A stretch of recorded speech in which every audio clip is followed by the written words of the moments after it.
It being 10 o'clock, I'll call the Finance Committee meeting to order and announce that we have replacements.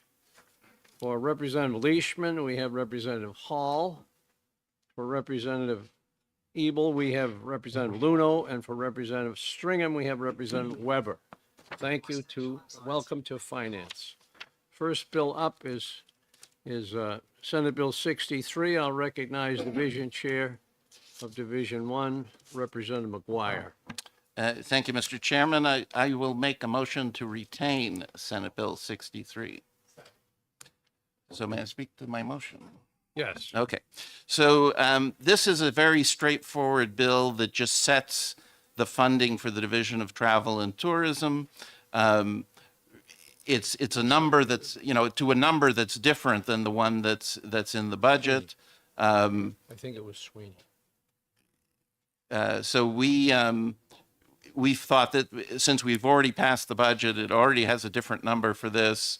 It's a straightforward retain. It was not particularly controversial. There was one against, which was perhaps Representative Munns. I don't remember.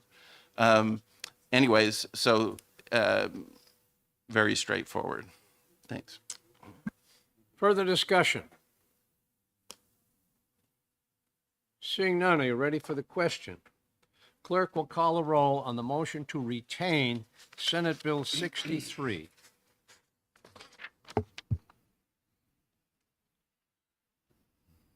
Representative McGuire, Yes. Representative Earth, Yes. Representative Mooney, Yes. Representative Edwards. Yes. The clerk votes yes. Representative Bean, Yes. Representative Cambrose, Yes. Representative Papavici Mueller, Yes. Representative Sweeney, Representative Daniels, Yes. Representative Seaworth, Absent. Huh? He was absent when He was not here when the question was put, so okay. we won't call on him. Representative DeRoy, Yes. Representative Nelvanko, Yes. Representative Walner, Yes. Representative Hall, Yes. I'm sorry, I Didn't hear it. Thank you. Yes. Representative Murray, Yes. Representative Luno, Yes. Representative Terlisky, Yes. Representative Harkin Phillips, Yes. Representative Weber, Yes. Representative Pierce, Yes. Priest. Priest, Representative Rung, Yes. Representative Munns, No. Representative Kelly, Yes. Representative Weber. I mean, thought I'd voted Weiler, already. sorry. Chair Weiler. Yes.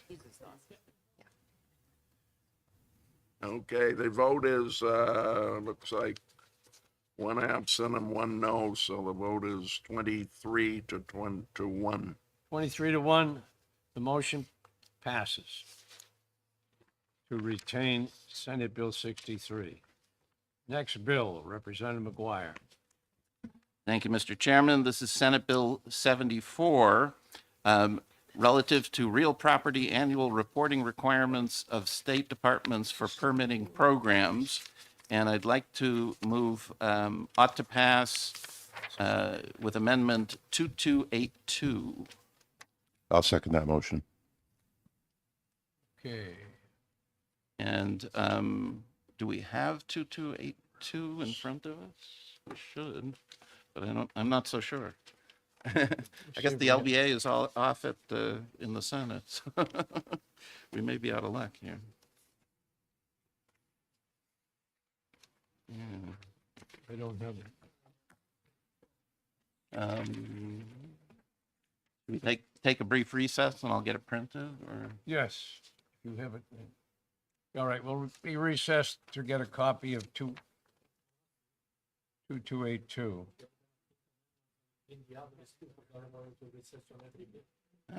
Okay.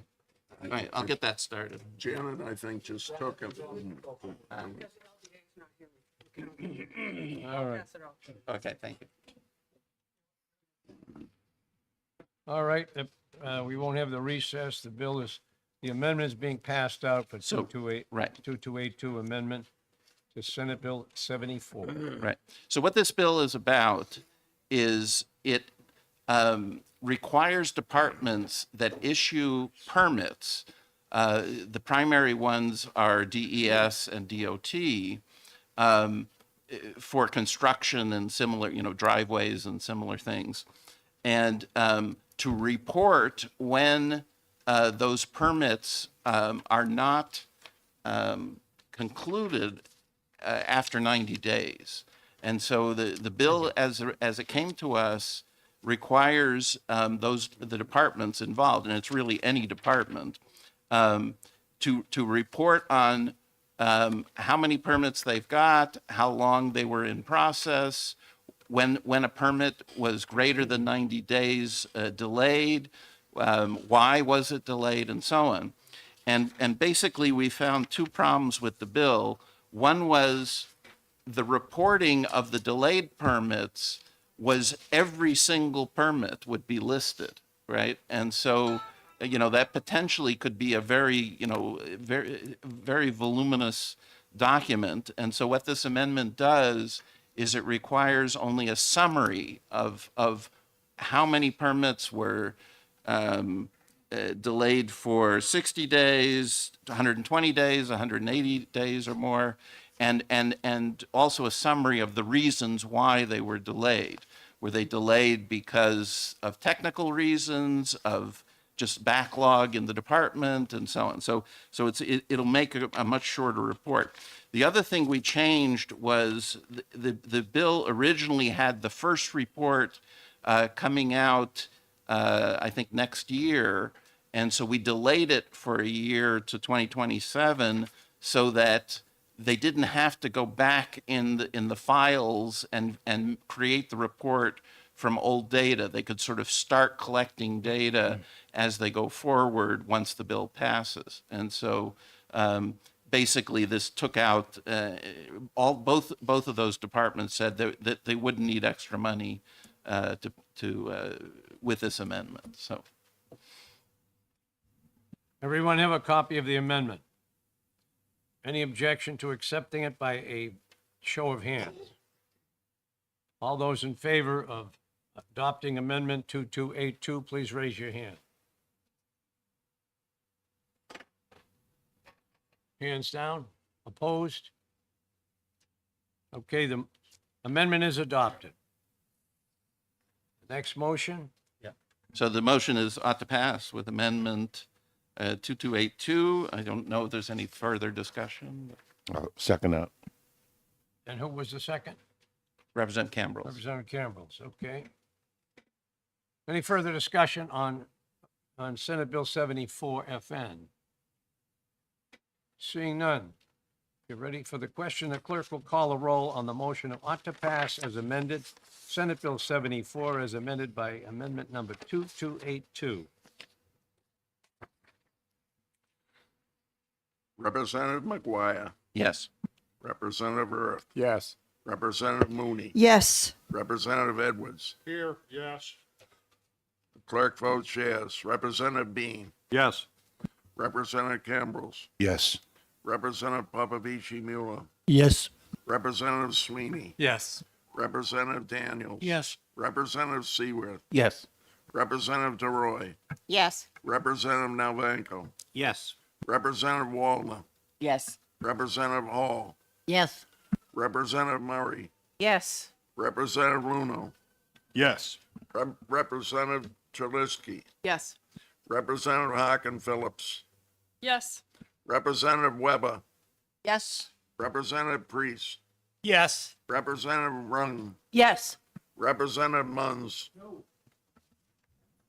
No. Representative Kelly, Yes. and Chair Weiler. Yes.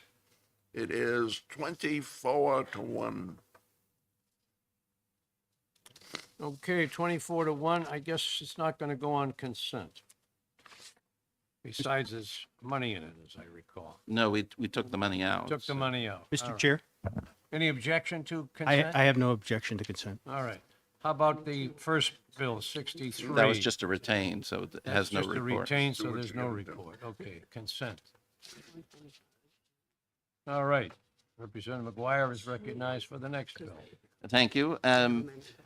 This is Senate Bill 241 relative to construction of a public pier on Hampton Beach, and I'll recognize Representative Sweeney for a motion. Thank you, Mr. Chairman. I move inexpedient to legislate on Senate Bill 241. I second that. Okay, Who seconded? If I may. Yeah, Representative Sweeney? This was a bill that came to us. I think I'd call it an ambitious project. All the bill would have done was establish a fund that the public sources or private sources could fund a future pier at Hampton Beach. We did not see any public support for it after a fairly lengthy committee discussion on it, and did not seem to be the right move for the state to get involved with at this time, which is why we went forward with an expedient to legislate. further discussion?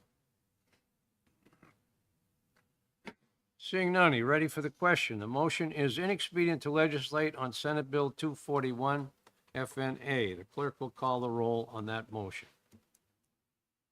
Representative McGuire, Yes. Representative Earth, Yes. Representative Mooney, Yes. Representative Edwards. Yes. The clerk votes yes. Representative Bean, Yes. Representative Cambrils, Yes. Representative Papavici Mueller, Yes. Representative Sweeney, Yes. Representative Daniels. Yes. Representative Seaworth, Yes. Representative DeRoy, Yes. Representative Nelvenko, Yes. Representative Wallner, Yes. Representative Hall, Yes. Representative Murray, Yes. Representative Luno, Yes. Representative Turisky, Yes. Representative Harkin Phillips, Yes. Representative Weber, Yes. Representative Priest, Yes. Representative I'm sorry, Representative Rung, Yes. Representative Munns, Yes. Representative Kelly, Yes. Chair Weiler. Yes. It is 25-0. Okay, and that bill can go on consent as well. All right, thank you very much for Division 1. Division 2, Representative Erf is recognized. Thank you, Mr. Chair. I'll look to Representative Popovich for a motion on SB 145. Thank you. I am going to make a OTPA motion on SB 145 because we need to discuss and adopt Amendment 2301H. And if I may briefly speak to the amendment? Second. Sure. Thank you.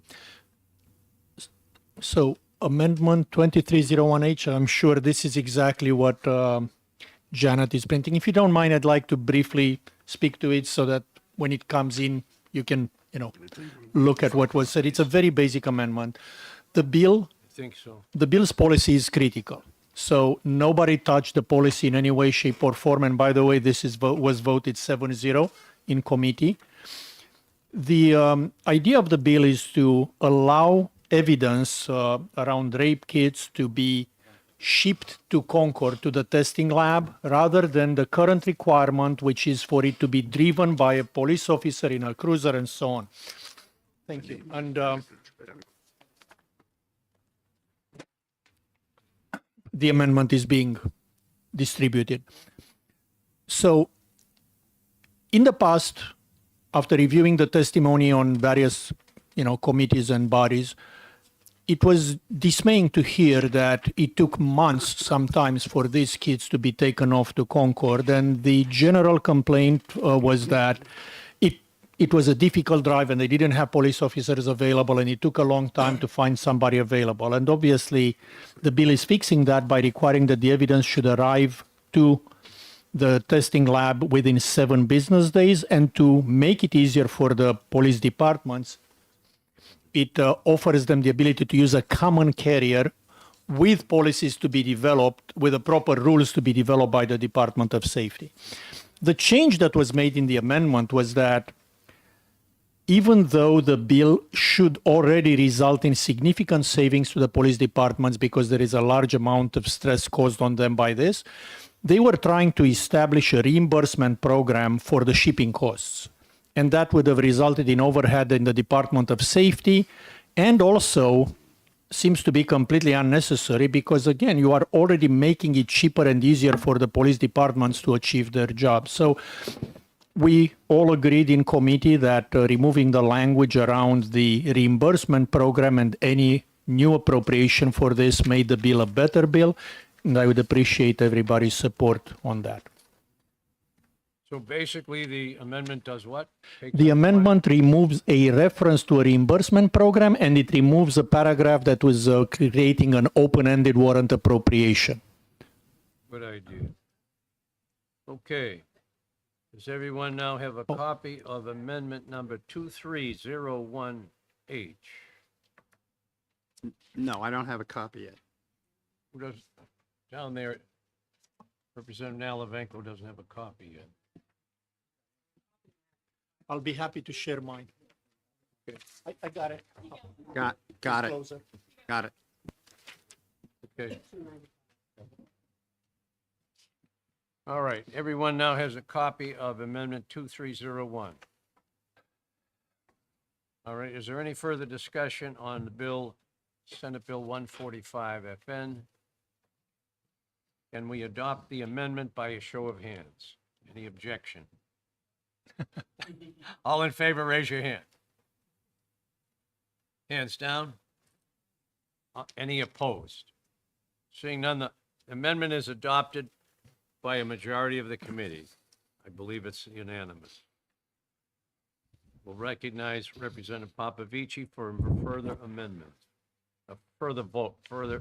Thank you, Mr. Chair. I will make that motion to adopt SB 145 with amendment 2301H. So the motion is OTPA with the amendment. Second? And the second was Representative Murray. Is there any further discussion? Seeing none, are you ready for the question? The clerk will call the roll on the motion of ought to pass as amended on Senate Bill 145 FN, amended by number 2301 amendment. Representative McGuire, Yes. Representative Earth, Yes. Representative Mooney, Yes. Representative Edwards. Yes. The clerk votes yes. Representative Bean, Yes. Representative Cambrils, Yes. Representative Popovici Mueller. Yes. Representative Sweeney, Yes. Representative Daniels, Yes. Representative Seaworth, Yes. Representative DeRoy, Yes. Representative Nalvanko, Yes. Representative Wallner, Yes. Representative Hall, Yes. Representative Murray, Yes. Representative Luno, Yes. Representative Terliski, Yes. Representative Harkin Phillips, Yes. Representative Weber, Yes. Representative Priest, Yes. Representative Rung, Yes. Representative Munns, Yes. Representative Kelly, Yes. Chair Weiler. Yes. The vote is 25-0. Okay, 25-0. There's no money in it. I guess this could go on consent. Excuse me. Representative Earth is recognized. Thank you, Mr. Chair. I will make a motion of OTP with amendment number 2271H On Senate Bill, on Senate Bill 295. Second. and the second was Representative Popovici Mueller. And please explain the amendment. So much of what the amendment does actually is clarify what the bill does. So I'll speak to both together since the amendment is essentially the bill slightly improved. SB 295, as originally amended by the House, increases the number of students eligible for education freedom accounts by removing household income thresholds. For the 2025-2026 school year, total enrollment for the EFA program is capped at 10,000 students. In any subsequent year, when enrollment in the EFA program is greater than 90% of the prior year cap, the cap is then increased by 25%. The Department of Education is tasked with publishing the current enrollment cap on its website as it is changed. If the cap is not exceeded for 2 consecutive years, then the cap is eliminated. That essentially encapsulates what SB 295, as it came out of the House, does. The Replace All Amendment, which is what you're looking at here, clarifies all of this. That's one of the biggest things that it did, was made it easier to understand what I just described. Hopefully, I described it clearly. Otherwise, the amendment probably doesn't work on very well. It adds, this is the new part, it adds that students currently enrolled in the program, siblings of enrolled students, students with disabilities, and students with family income less than 350% of the federal poverty guidelines, as in current law, are not subject to the enrollment cap and are always enrolled. And then in addition to that, unnecessary restrictions related to fall and spring terms are removed, and enrollment is on a simple rolling basis. So that's the amendment. Mr. Chair, point of order. I noticed that the folks who just received the new copy of the amendment have only received page 1. There is a page 2, which helps. I can't hear you. There was side noise. Would you begin I wanted again? to hear you. Hi. I just wanted to make a point of order that the amendment that was passed out is only page 1 of a 2-page amendment. So that may be causing some confusion for the All group right, here. we're going to check on that. Thank you. If I may, I don't know if I'm the only one. I didn't receive the original bill, which I know doesn't matter since this is a rewrite. But did everyone else get the original bill in their packet? You're from the division. Was it on the table in front of you, 295?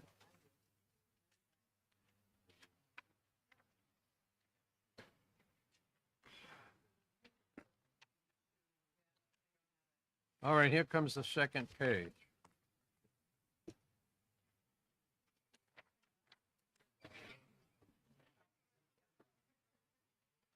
Weird being here.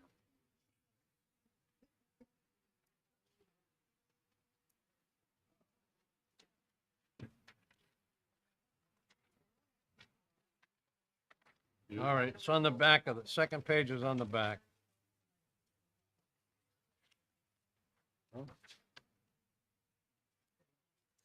It looks like he has another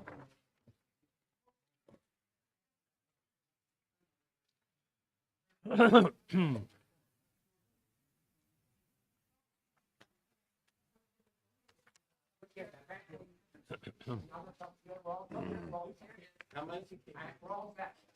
Got it all. All right.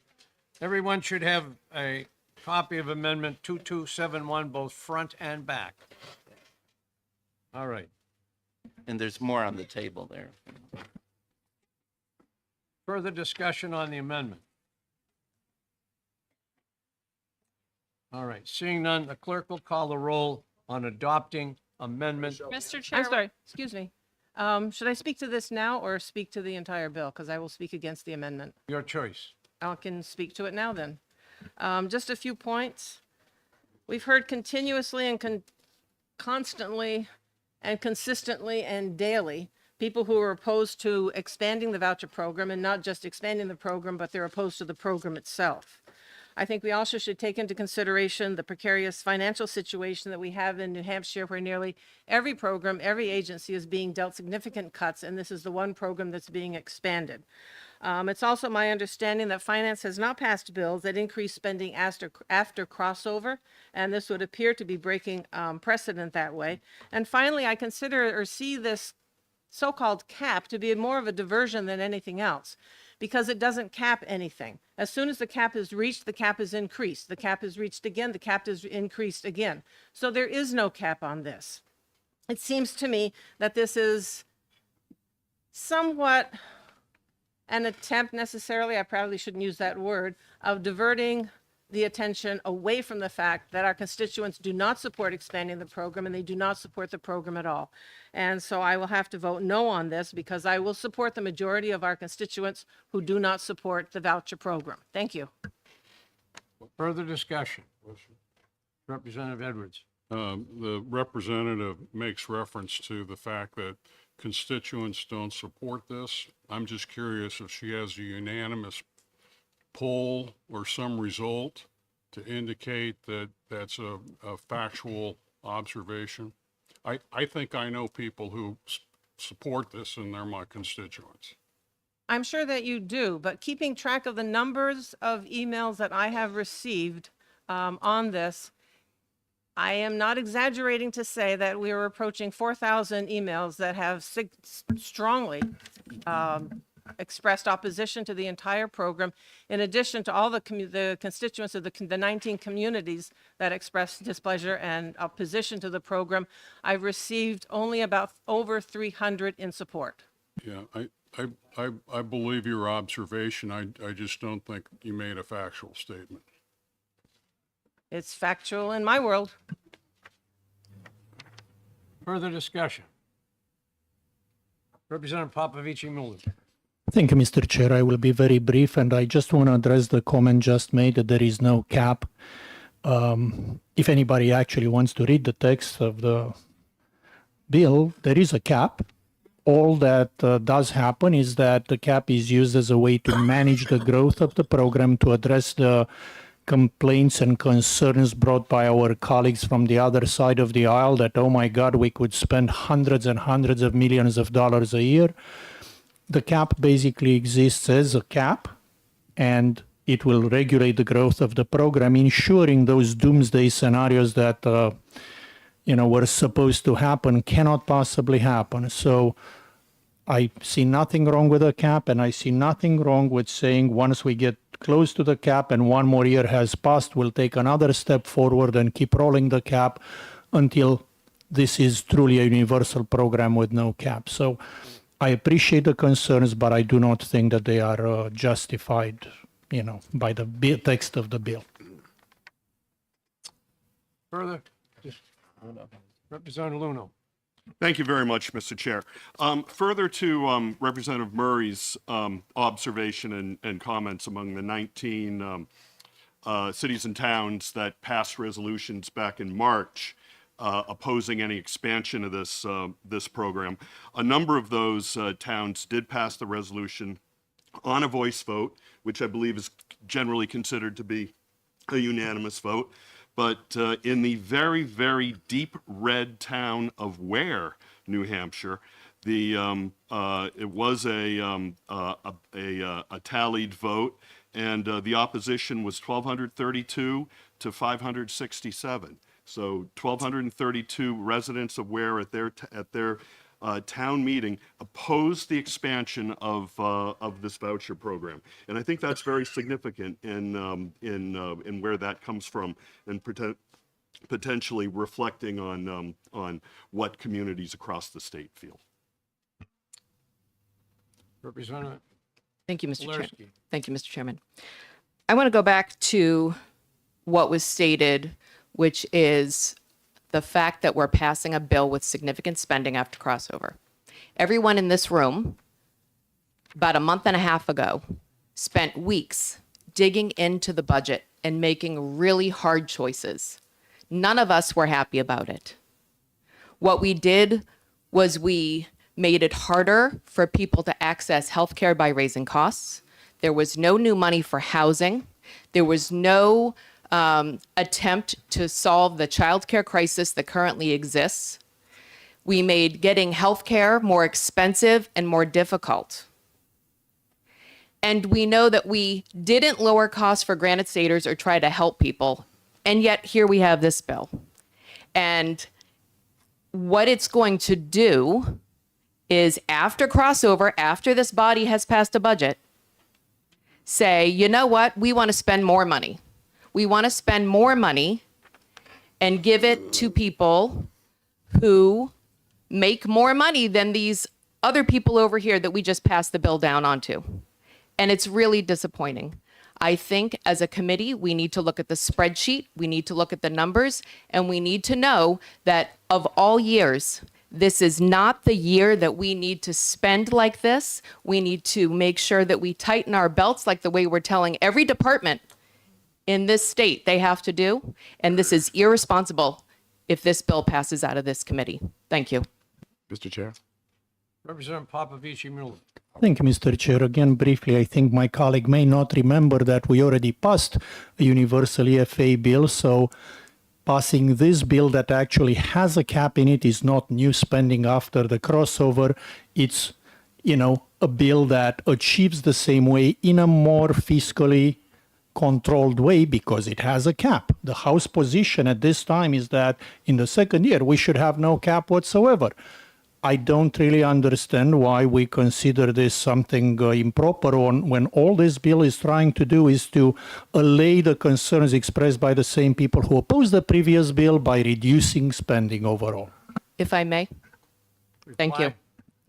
First of all, this cap, I'm going to put that in quotes, doesn't even include all of the students already involved in the program. We have this laundry list here of people it excludes.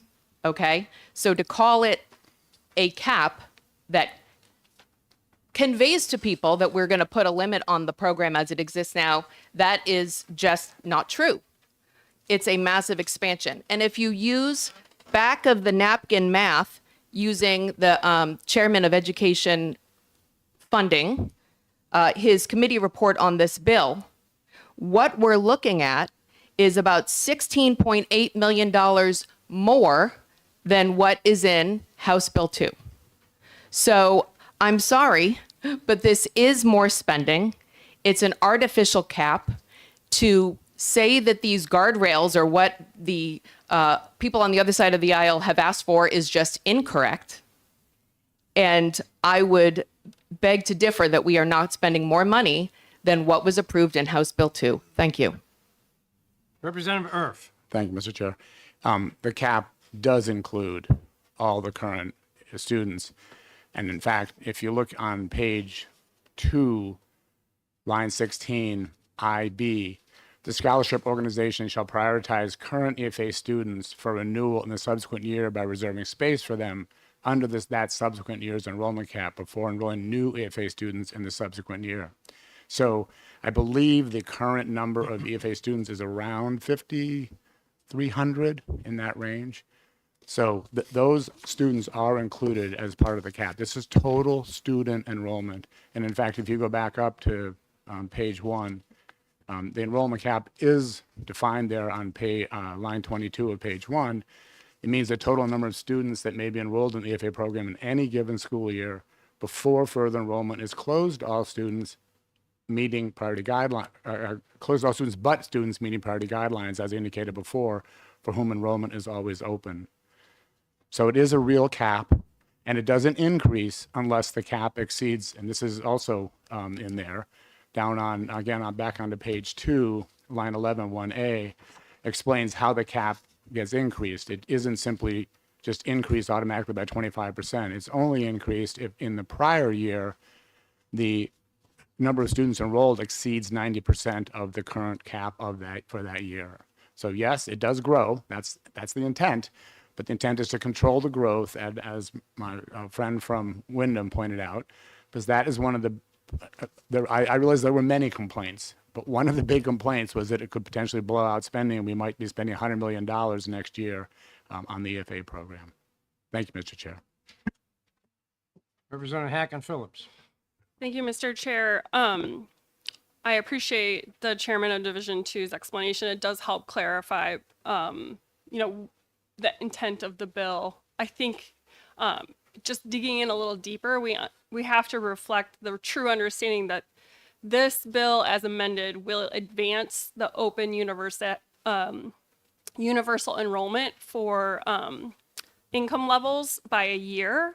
So while there is this priority guidelines with the cap that would include new students as well as the existing students in the EFA program, we have to be rational and realistic in understanding that we're advancing about $16.8 million into the first year of the biennium that was not accounted for in the current House bill that went across, which included HB 115, the other universal EFA program. So while we may be squabbling over the details of the bill, the general statement that this will cost us more by millions of dollars over the biennium. If we were to adopt this, that has not been planned for, that statement holds true. When you advance this to the Senate, if you are to advance this to the Senate, that will mean that there is another $16.8 million that's not been accounted for in the process that will suddenly need to be accounted for. So my understanding is that we don't have a plan to pay for that right now, and that it's never been a practice of this committee to advance such a large volume of unaccounted for monies after crossover. So this is going to make it extremely difficult to negotiate in committees of conference on the budget. And I feel that that is irresponsible because it is our job as the Finance Committee to be looking at the numbers and to be seeing the full process for what it is. This is outside the process that we've always agreed upon, and it's fiscally irresponsible. Thank you, Mr. Chair. Representative Papavici Mueller. Okay. I'd like to yield to Representative Orff if I may. I'd just like to say, I'm not quite sure when you say that the EFA bill that our EFA bill, which is in the budget, which is the one that was argued by folks, could cost $100 million a year. And I think now you're saying that there's some $16.7 million, and I'm not exactly sure where that comes from. That sounds like it's a reduction, not an increase. So there's two different approaches to the EFA bill. There's the one that's in the budget, and also which we passed to the Senate, which is essentially there's no caps, no nothing. It just opens up the program. And then there's this one, which is very similar, except that there are some restrictions on how rapidly it can grow. So I'm not quite sure. The numbers, we have numbers in the budget that we put in. The Senate has numbers in the budget that they put in. All of those numbers are based on experiences in other states when they opened up their programs to with no caps, basically. So you can argue that your numbers are better, and I'm not going to disagree with them. I'm just going to point out that there's no real difference between the budget, the bill as it exists in the budget, our bill, which has no limitations, although we don't expect that even if that went into effect, that you would see the kind of enrollment that you're describing. And this one, which does have some caps on the enrollment in the initial years. Mr. Chair, if I could just respond to that, since I think the question was, or the comment was directed in my direction. This number of the 16.8 million difference between what's in HB2 and what would happen under this proposal under SB 295 if passed as amended, that number came from your party, the chairman of Ed Funding, Representative Ladd. So if you're concerned about the numbers, I suggest that you look internally into your own, caucus. Representative Papavici Mueller. Thank you. Since we're discussing numbers, and numbers are my favorite thing, I want to remind you that the ones of us that sit on the Education Funding Committee have listened to a lot of projections. And while this bill, as amended, would start universal access to this 1 year earlier, my colleague just said that the impact that she was talking about was about, call it 17 million to keep things simple. I want to remind everybody that the ranking member on the Democratic side on the Education Funding Committee was bringing up projections that were around $250 million, if I recall correctly, for the term.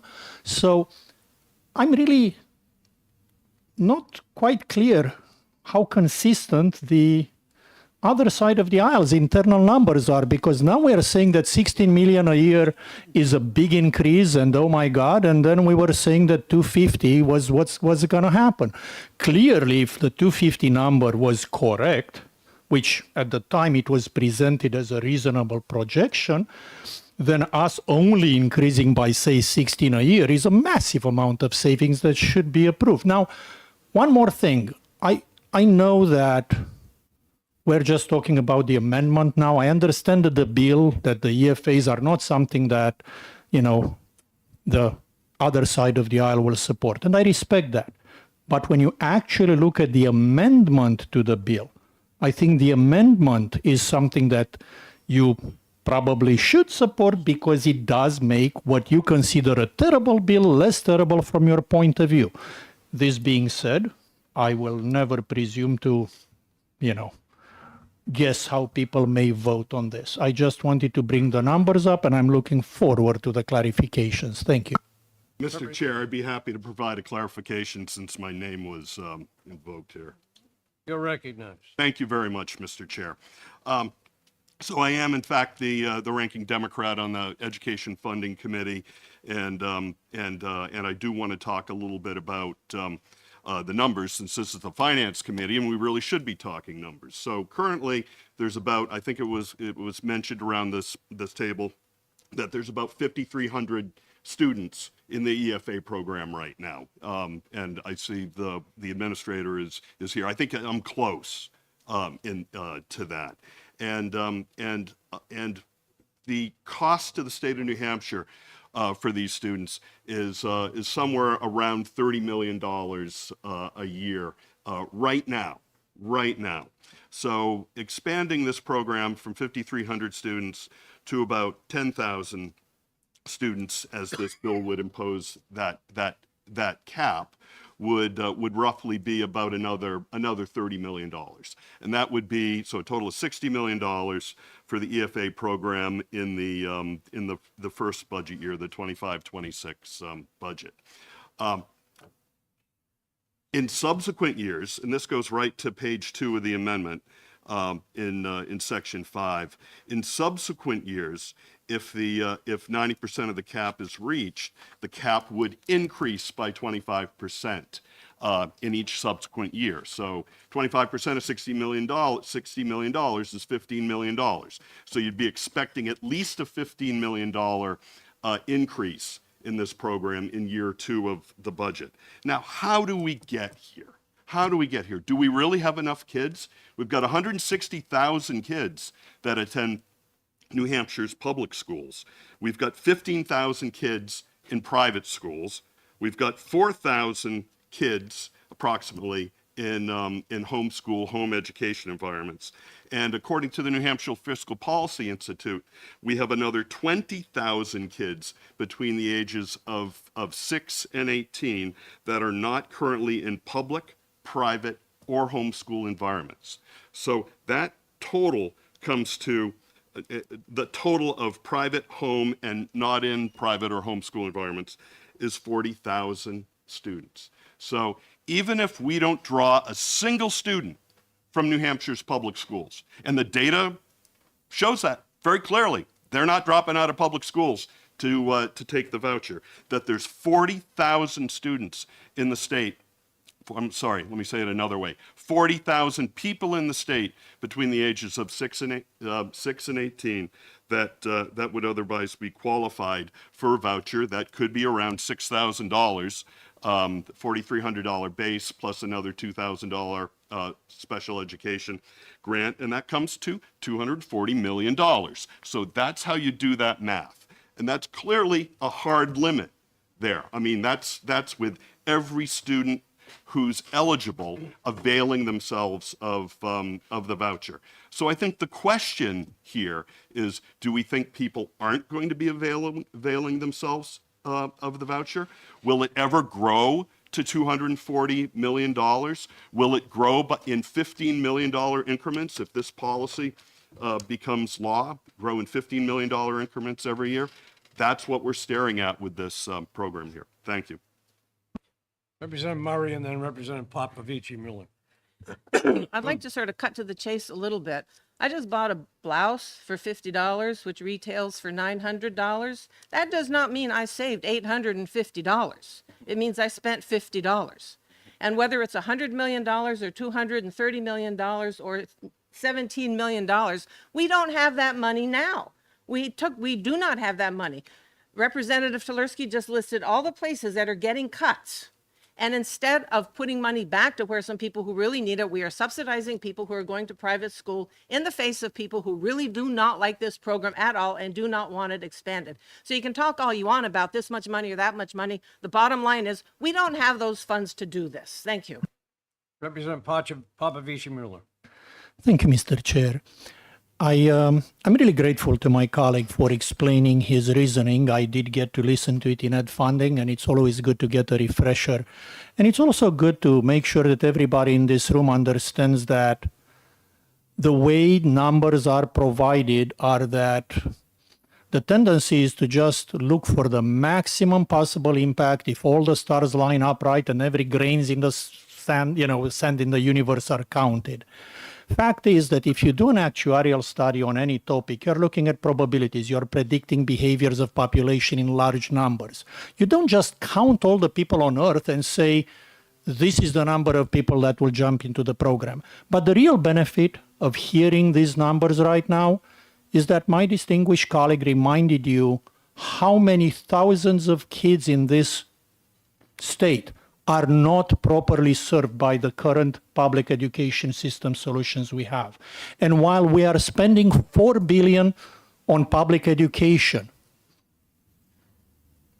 I would appreciate if we would look at also those $4 billion we are spending and the results we get from there, just as much as we are looking at the tens of millions of dollars we are trying to spend to help the people who are not served by the public education properly and give them that equity and equal treatment under the law that every child in this state deserves.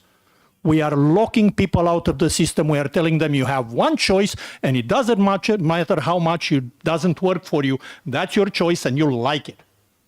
This is not how we should do policy in this state. I've spent a lot of time working on fixing and improving public education. I've been on the school board in Windham. I've been spending years here working on that, and we've been putting so much money, just $193 million last term, we increased the funding for public education. And we are here arguing over, comparatively tiny amounts of money that help that population that we are not properly serving in public schools. Public schools are great for the majority of people in this state, but we care for the rights of minorities. We care for everybody's rights equally. And this is the point of this bill. Thank you. The thing I have not heard mentioned is that this education system we have in our state is a failure. It just keeps going up in cost and no increase in testing results. There's just no discipline at all on the education because the school boards are just corrupt. They don't do anything about the failures. Point of order, Some that's parents- just offensive. Some parents are That is taking absolutely- action against this by moving their children. It's quite a sacrifice for the parent to do this because they have to provide the transportation and all the other things involved. Meanwhile, there should be savings for every child that leaves. If we're spending over $20,000 per student, then when that student leaves the local schools, there should be a big savings in property taxes. That's never mentioned. But you've got thousands of people working for this corrupt system, and they are the ones making the phone calls, and I object to it. So if this thing is going to continue forever and ever all day, making these same points, you're overlooking those points, that money is saved by taking children out of public schools, but it's never mentioned. Thank you. Mr. Chair, would it be appropriate to make a motion to move the question? I will accept that motion. All in favor of moving the question, please raise your hands.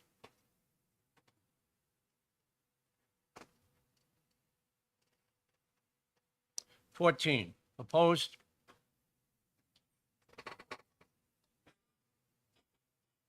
$10. All right, the question is moved.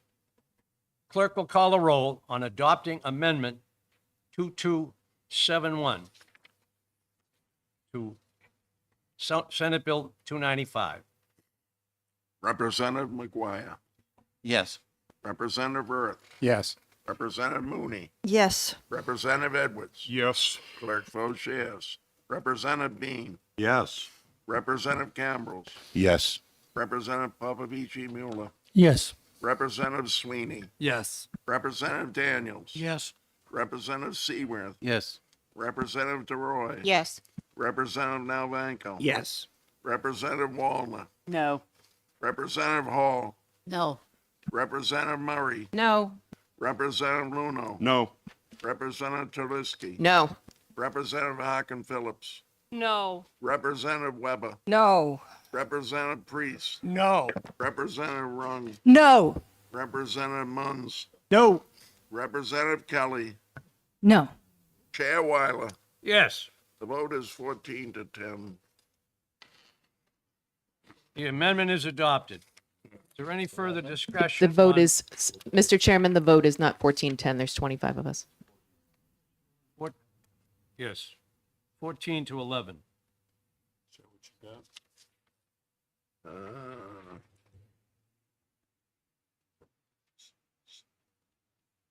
Yes, 11, I'm sorry.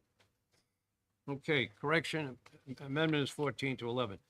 We now have the motion of ought to pass as amended on Senate Bill 295 as amended by Amendment 2271H. Do we need any further discussion on this? Representative Rung. Thank you, Mr. Chair. I can't let this opportunity go by then to ask that you apologize to the hundreds of school board members across the state. People like I was, people like Representative Popovich Mueller, who served on school boards. We are not corrupt. We've done our best for the children in our community. Perhaps it's an exaggeration, but I don't see any movement in the last 20 years on improving both the operation of the schools and the accomplishments of the students. It's perhaps an exaggeration, but it is a failure. Please come to Merrimack. I invite you to come anytime and see what we've done to improve our schools and to have economies in our school budget. I've watched the scandal in my local school board, and I am disappointed in all that's going on. Please come to Merrimack. We'll take you to a really good micro. Representative Nalavenko. Is there room for all of us? All right. Representative Murray. Thank you very much. I just do want to point out that New Hampshire K through 12 ranks third place for overall good schools and good achievement in the United States. We rank third. Thank you. Representative Hacken Phillips. Mr. Chair, I think it's important to remind the committee that we put $36 million in the budget for fiscal year 26 for the Universal EFA program as adopted through the policy of HB 115. This bill, if passed, will cost the state of New Hampshire $48 million in fiscal year 26 with the cap. That leaves a deficit of quite more than $1 million not accounted for, which leaves us in a precarious position of being the committee to count the numbers, which did not count the numbers. So I would encourage my colleagues to pump the brakes, another famous phrase I've used in the past, on adopting this bill so that another more prudent action may be made. I think there are different versions of the numbers. Representative Popovici Mueller. And to briefly speak to that, I do appreciate it. My colleagues have every right to maximize the projection by looking at what would happen if every kids that eligible join. This is not the track record of every state. This is not the track record of what happened when we increased the income caps in the past. So again, we should really be trying to do a better job of having a reasonable projection rather than, one side assuming that everybody's going to join and one side pretending that nobody's going to join. Really, you got to look at the actual actuarial numbers and studies. And I think this is what Division 2 has tried so hard how to do. And I stand by the numbers that we brought up when we discussed the House version of the same bill. So. Representative Luno. Thank you very much, Mr. Chair. So back in 2023, the New Hampshire Department of Education conducted a sample audit of I think 50 education freedom accounts. And they found that 25% of those applications had errors in determining whether a student was eligible, including whether the student was even a resident of the state of New Hampshire. So we've got a law on the books right now requiring that the state auditors conduct a comprehensive performance audit. And I would respectfully suggest that we wait until this comprehensive audit is complete this year before doing anything to expand this program. Thank you. figures I have seen is in all education funding total, we're spending about $7,000 per pupil. If we take the money out of the public schools, that 7,000, and give it to Education Freedom Account, it's about 5,000. So to say it's just going to cost us a lot of money, in my eyes, it's saving. Papavici Miller, Representative Papavici Miller. Thank you, Mr. Chair. I just wanted to comment on the suggestion that we should wait until the audit and say that if I had an inkling of belief that a perfectly sparkling clean audit being returned would lead to my distinguished colleagues actually supporting this program, I would be happy to wait, given that experience shows that regardless of what the audit will say, the position will be the same. I really see no reason in waiting for an audit which will lead to just new objections for different things or asking for now 10 years of audit instead of one and so on. There is no point. We know that, certain votes are set in stone. Mr. Chair, since I was referenced again by my distinguished colleague from Wyndham, no, it certainly wouldn't change my position, but I'm hoping the audit report would change your position, and that in the absence of an audit report, you might think, hey, how do we know if the program is actually operating in accordance with laws and rules? And apparently that doesn't make a difference to you. Representative Papavici Miller. Thank you, Mr. Chair. I will happily accept my colleague's offer the day he accepts the same standards be imposed on all education institutions in this state, not just the ones that are not in their favor. Thank you. You have your light on. I do, yes. Representative you. Roy. Thank you. If our colleagues on the other side are correct, that nobody wants this, then we don't have a problem. Clerk will call a roll on the motion ought to pass for Senate Bill 295 as amended by Amendment 2271.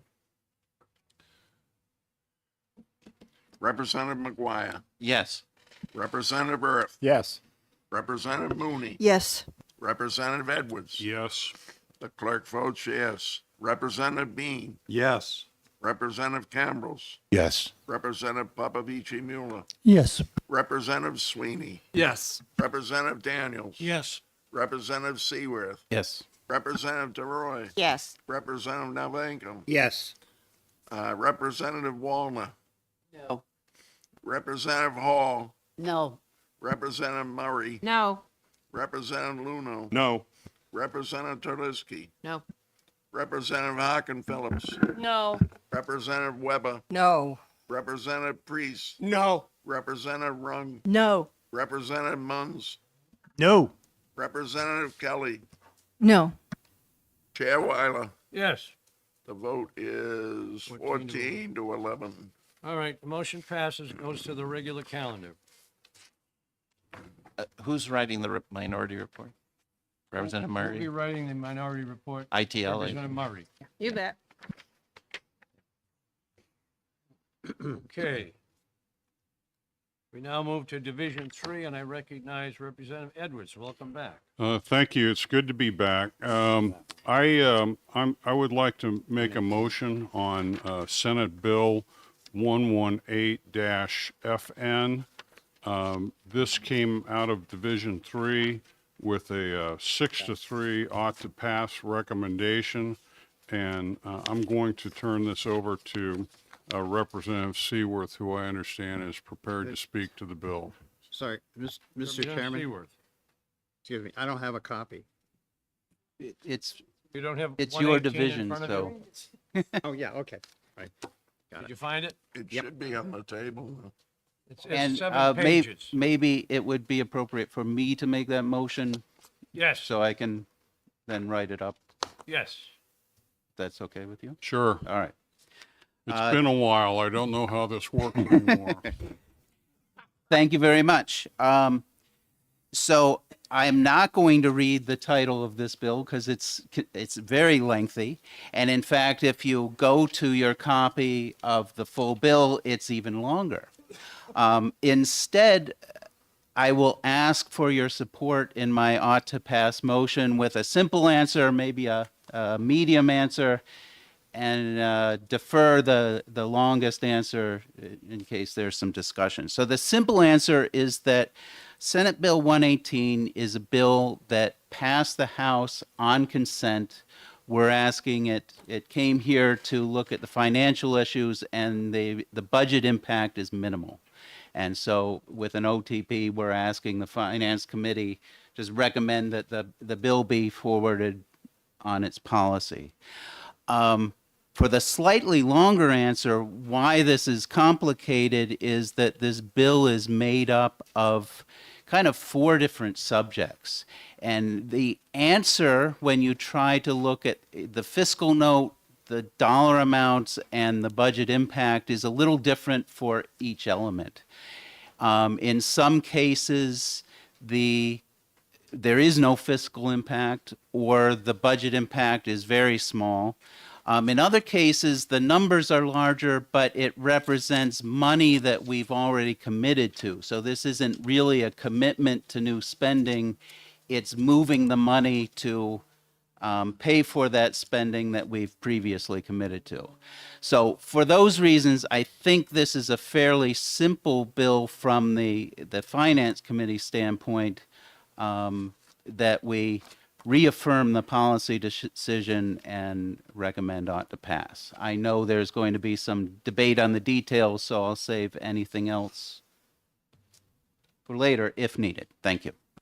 And is there a second on the motion? I'll second. Second, Representative Tulerski. Further discussion? Wow.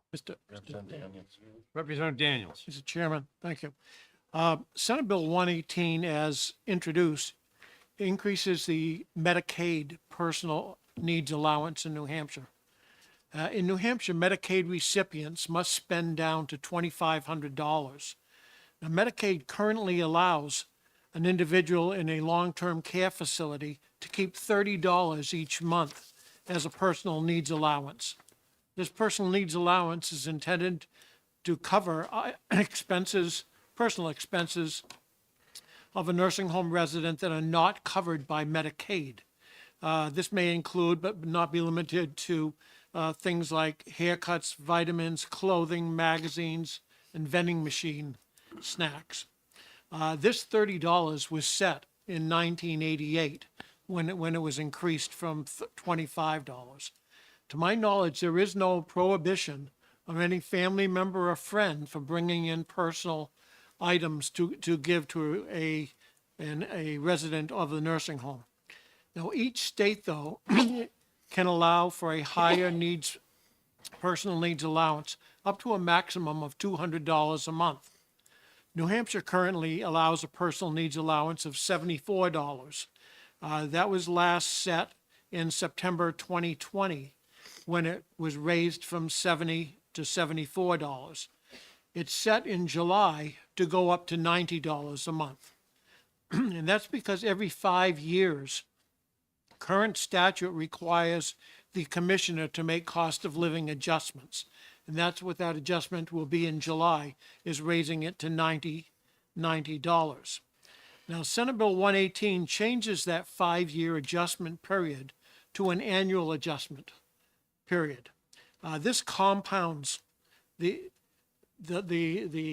amount that's going up, and the result is that there is an estimated cost of $50,000 to $100,000 in fiscal year 26, and $100,000 to $500,000 a year in subsequent years. That's paid for with 50% general funds and 50% federal funds. But we're back to the question that we've been asking ourselves for months now. Where is that money coming from? We have taken and we have turned down programs that are far less money because we didn't have the money for the budget.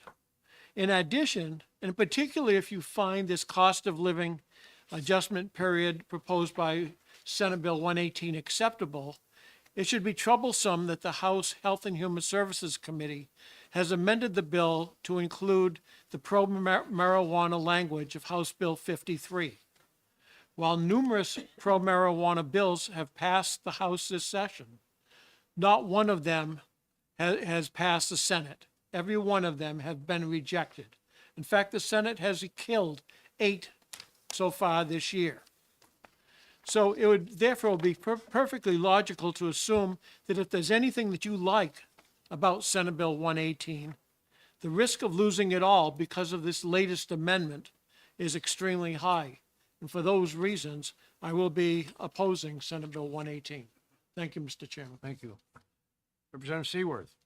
Thank you, Mr. Chairman, and I'd like to respond to the portion of the Medicaid. What my colleague explained was correct across the board. However, when we were discussing this committee, I know it took us a while to kind of wrap our heads around what it means. And for me, at least, a simple example helped me understand it. I think it's important to understand what this personal allowance is and how it works its way into state funds. The personal allowance comes out of the patient's money, not state money. So let's say, for example, that my good friend Representative Priest over there is a patient in a nursing home that I own. And he, in this year, let's say he receives $200 a month from Social Security, his money. The state law that was described to you will allow him in this year to keep $90 of that, and then he'll have to pay me, as the nursing home owner, the other $110. So next year, Social Security might look at the inflation and say, well, now Social Security that you should receive is $210 a year. He still will only be allowed to keep 90 of it. So that extra $10 will now have to be paid to me. So he'll pay me $110 a month or $120 a month rather than $110. And that will, if Social Security continues to increase, that will go up year after year until it hits the 5th year, when the state will now look at that cost of inflation and adjust it upward, in which case his payment, he'll keep a little bit more, maybe the payment to me goes down a little more. And the key is, this is all my friend's money, which he's paying to cover the cost of his medical care. Where it hits the state is that the money that I don't get from him, if we now adjust that personal allowance in tandem with the Social Security that he's receiving, is that's money that I'm not going to be able to get to him because he's going to keep some of it. And so then I will bill Medicaid, which becomes a state cost. And I'm sure it's complicated because, you know, what's billable and how it's reimbursed. But it would be roughly the amount that he's not paying me, and 50% general funds, 50% federal funds. I think the key to me, so on one hand, in principle, having his money go up, but then he has to give it all to me, doesn't seem very fair to the patient. On the other hand, Representative Daniels is correct. This will represent an increased cost as estimated in the fiscal note of the bill. To me, the driver is the dollar amount. This represents maybe $100 or so a year to the patient. And if you add up all the patients across New Hampshire, it's $25,000 to $50,000 per year, going up as this gap grows and then disappearing as the two reconciliations match, which is real money, but it's compared to the billions that we spend on Medicaid in total. So it's really a noise. It's not a new appropriation, but that's our job, is to look at the finance numbers. So I wanted to clarify that because I know it took us a while to understand that in committee, and I think there's a simple way of looking at it. Thank you. Who was first? Representative Weber and Representative McGuire. Thank you, Mr. Chairman, and thank you, Representative Seaworth, for that really masterful explanation of a very complicated process, and in which I concur wholeheartedly. The two points that I want to make from the perspective of the ranking member of Health, Human Services, and Elderly Affairs. Is one of which is that, yes, this is for incidentals, but for one of the incidentals that has to be covered out of this money if a patient wants one is a cell phone. And that is their lifeline to their family and friends when they're in a nursing home. And that is one of the costs that is on them rather than on anybody else. And the purpose from the financial point of this bill is you've seen the leap that you get when you let the cost of living lapse for 5 years, and then you take a big chunk the next year. And this relatively small money, so it's relatively small chunk. But if we are to spread those annual increases out year by year, it's a lot easier to budget for.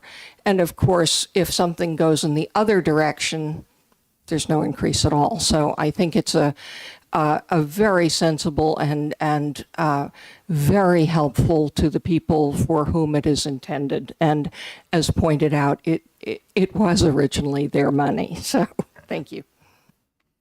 Representative McGuire and then Representative Nalavenko. Thank you, Mr. Chairman. So I wanted to address Representative Daniels' point about the cannabis section of this bill.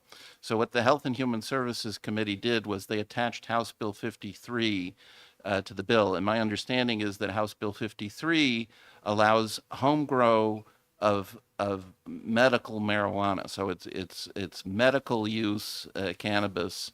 So it's not changing who gets the cannabis, it's changing how they would get it, that they would be able to grow themselves rather than purchase it from a dispensary, presumably saving themselves some money or trouble or whatever. When that bill was voted on in the Senate Judiciary Committee recommended it ITL. The ITL motion went to the floor of the Senate and it was defeated 12-12.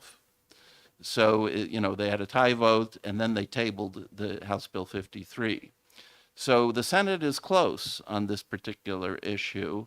And I think it's possible with the addition of other features of this bill, like the ones we've just been talking about, that are amenable to the Senate, it's quite possible that some of the 12 that voted against House Bill 53 might change their minds. Representative Nalavenko. Yeah, I was one of the three people on committee that voted against this bill, and mostly on the basis of the what I considered kind of a non-germane addition to all the other pieces of this, which was the cannabis section. One of the things that came up in committee is fundamentally this is a Trojan horse for basically open use and sale of cannabis. And the reason I say that is because I specifically raised the question, in spite of all of the language in the bill about enforcement provisions, all of that language, I took note, says may. And when I asked a specific question, well, what enforcement mechanisms is the state going to employ? And the answer was, basically, we're doing this on a reactive basis, not a proactive basis. There was no money at all in there for enforcement. The language suggests that it's not going to be enforced at all. And so for two reasons, again, for the reasons that Representative Daniels voiced, in addition to what I'm saying, is that I think this is really doesn't belong in this with some of the other things that people on this committee may want. That piece of the bill could very well, in spite of what Representative McGuire is saying, could very well result in the baby getting thrown out with the bathwater here on when it goes back across the wall. So I continue to, and then I'll make one other point. It's curious that I've heard the argument about cell phones from Representative Weber, and I've also heard that argument someplace else. And I'm wondering, given the size of cell phone bills, typically I would think that the people, and I have relatives in nursing homes, they're included on a friends and family program by the families. And by the way, I think given the size of the cost of a standalone cell phone program, this wouldn't even come close to covering that, I think is what, and again, Representative Weber's comments suggest. So for all those reasons, I'm firmly opposed to the motion that this ought to pass. Representative Weber. Sorry. Thank you, Mr. Chairman. To start with the addition of the home grow bill, I did argue very firmly in our committee that it was going to muddy the waters to attach something of such a different kettle of fish. And I always take the position that a good bill stands on its own. I know that people have different tactics around that, and I respect all of them because it's within our purview to do it, and there it is. When it came to the vote, the bill that was being attached was the position of the House, and it was the position of my party, so I felt that I needed to vote for it rather than against it. So we have the tactical thing and we have the honoring what the House has already done part. With respect to the cell phones, respectfully,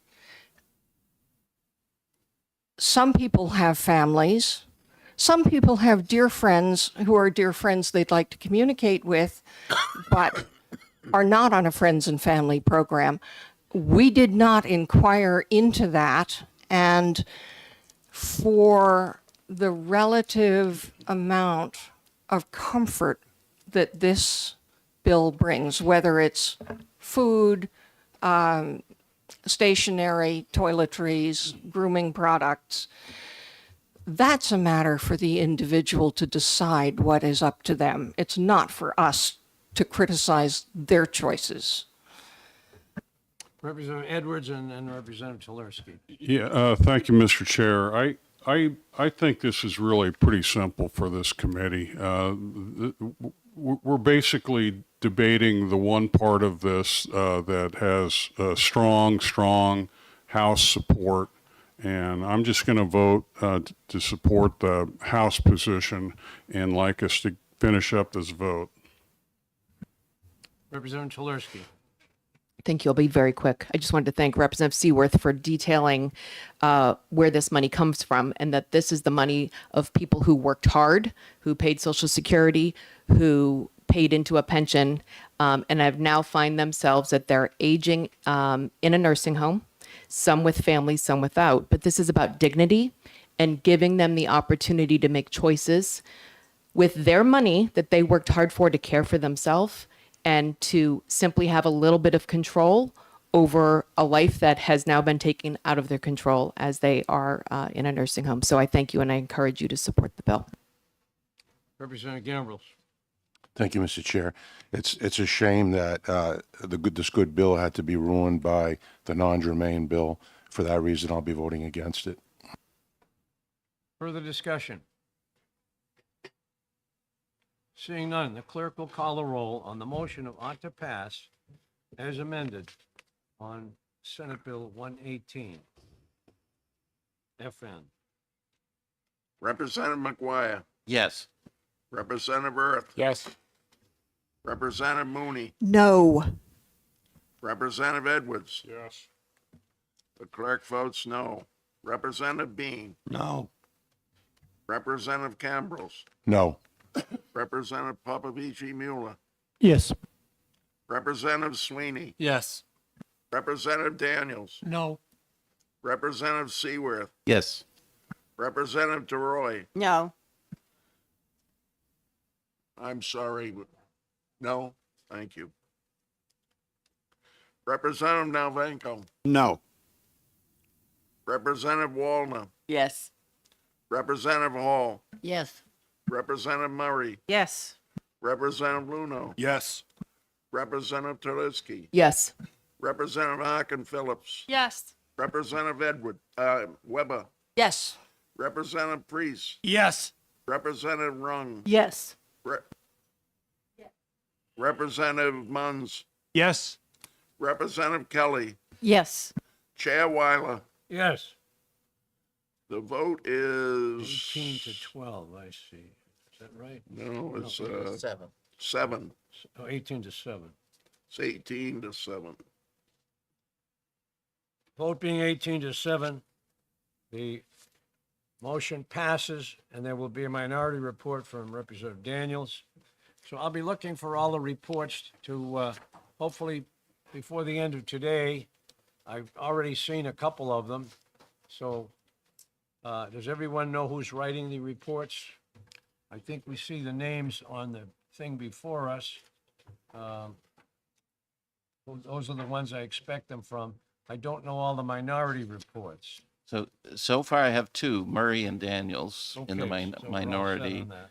And myself, Sweeney, Popovich, Erf, and Seaworth for majority reports. Representative Daniels, will your motion be ITL or ought to pass with amendment?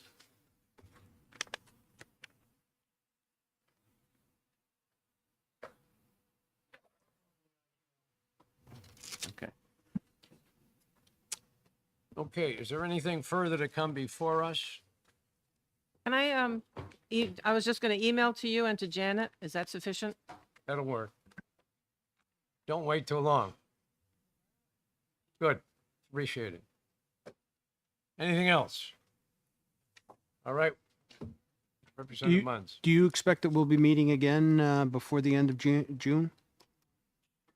Unless there's a bunch of bills coming from one of these other sessions, but I don't think so. I think because we're a second committee on most of these, I think we've seen all the bills. So I don't expect to see, but if it happens, it happens. But let's say at this point, as far as we know, we won't be required to meet again. And thank you all for your attendance. Questions? Need his green sheet. The green sheet, okay. Yeah. I'll make a small announcement. Just to show off, I brought my state championship trophy over there, so if anybody wants to look at it on the Very way out. impressive. The next championship, this is for bridge. The next championship is this weekend, Saturday and Sunday in Manchester. Anybody can come and watch, anybody can come and play. Good luck. Are there tickets still available? And yes, there's plenty available. Representative Popovich Miller. Thank you, Mr. Chair. Since this is potentially our last meeting for the year, I just wanted to thank everybody, not just the committee members, but the staff, but everybody in this room and people who are not in this room because they missed the meeting. We agree a lot. We disagree sometimes, and my God, when we disagree, we do so passionately, but I know that everybody's doing the best to propose the policies that they believe in. And I genuinely appreciate the culture of this committee where we keep our discussions reasonable, we bring facts, we work together when we can, and we disagree respectfully when we cannot. And it's one of the best committees in the House. I'm lucky to be here, and it wouldn't be that way, if everybody else wasn't, working on building that culture. And I'm truly grateful for that. Thank you. Anything else? We are adjourned. Thank you all for your attendance.